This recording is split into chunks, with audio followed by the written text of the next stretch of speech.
In 1972, during the restoration of the great mosque of Sana'a, capital of North Yemen, workers discovered a mash of old parchments in the loft between the inner and outer roofs. The entire load was stuffed into some 20 potato sacks, where it might have remained were it not for the arrival 7 years later of Dr. Geert Puin, a German scholar and Quranic expert.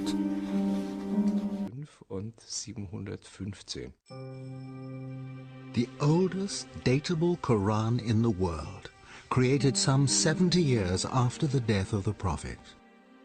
From the potato sacks, Puin identified fragments from nearly 1,000 different Qurans.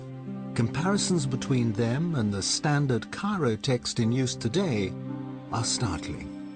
These early texts are written in a kind of shorthand with no vowel markings or distinguishing dots, which means that individual words can have up to 30 different meanings. There was another important discovery amongst the Sana'a fragments. The application of simple forensic techniques revealed earlier texts that had been washed off and overwritten.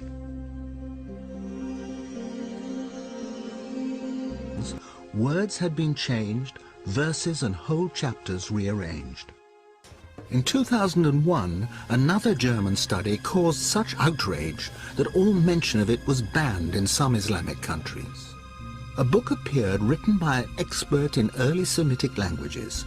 It was so controversial that the author published under a pseudonym and will only speak on condition that his identity remains concealed. In order to understand it correctly, we need a fundamentally new interpretation and reading of the Quran. Dr. Markus Gross helped to translate the book from its original German into English and is willing, openly, to express the author's views. Es wurde schon gesagt, 20%. A quarter or a fifth of the Quran contains unintelligible words or words which don't make real sense. That number can be vastly reduced with a knowledge of Syriac to, let's say, 5%.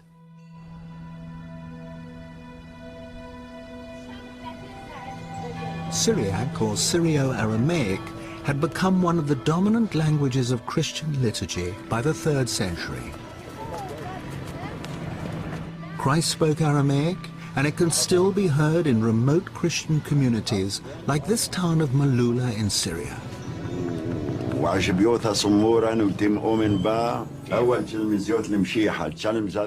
But at the time of Muhammad, Syrio-Aramaic was the major written and cultural language of the whole region. Written Arabic was in its infancy. Sie haben bis zum Koran einige Inschriften. There are pre-Islamic inscriptions in Arabic, very short texts, but the first real book written in Arabic is the Quran. But you're saying the Quran is written in 2 languages. Life, which is challenged by my interpretation, but many everyday customs. One example is the veil. The Quranic verse adduced to prove their position talked about humur, which had to be beaten on the pockets. The sentence was a bit obscure. It's usually rendered that it means cover your head and your cleavage. Dann verstehe ich ein Gürtel. But with my Syriac interpretation of the verse, my translation is put your belt around your hips. And the belt was a sign of chastity, also especially used by monks. So that makes it much more meaningful. But Luxembourg's interpretation of paradise causes the greatest offense. In the Iranian city of Isfahan, there's a 17th century palace built to represent the gates of heaven. The cool greens of the gardens beyond express the longings of a desert people and are beautifully described in the Quran, along with flowing fountains and the favors of huris, usually understood as wide-eyed virgins. One commentary, but not the Quran, even specifies numbers, 72 for each righteous man. But that doesn't sit well with 7 verses of the Quran that promise the righteous eternal contentment with their wives. Luxembourg believes he has resolved his contradiction.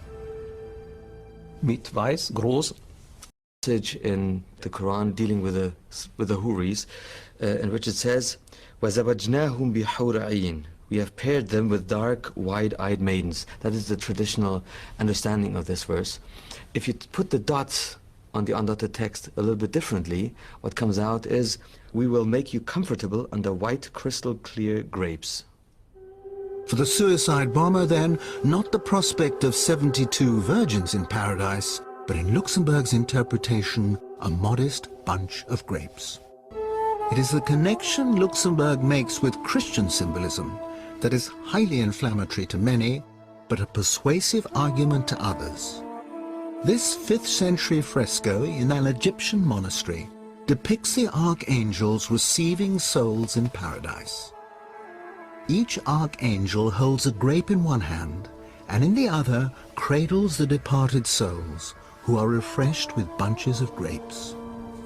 The grape motif is repeated in the vestments of the priests of the Syrian Orthodox Church, all relating back to Christ's promise to his disciples at the Last Supper that he will not drink again of the fruit of the vine until he is reunited with them in his Father's kingdom.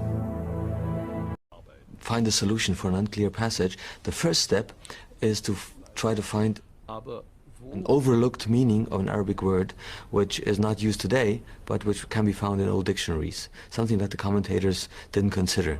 Only if that is not possible, I take into consideration the meaning of the root, of the corresponding root in Syriac, or a possible misreading. Misreading in this case means that undotted text was dotted wrongly. Then there's also the possibility that a Syriac letter was by mistake written within an Arabic text. Using these methods, Luxemburg examines some of the most obscure passages of the Quran. After Mary has given birth to Jesus, in the Arabic Quran, the archangel says to her, "Be not sad, your Lord has placed a little river beneath you." In Luxemburg's version, "Be not sad, your Lord has made your delivery legitimate." And there are other highly contentious examples. God's command to a skeptic in Arabic, "Look at your food and drink, look at your ass," becomes "Look at your condition and look at your overall state." At the end of the world, the earth steps forward in Arabic. In Syriac, the earth splits open. Plausible to some, but do any of these changes affect the central precepts of Islam? Or is Luxemburg just adding a little poetic color here and there?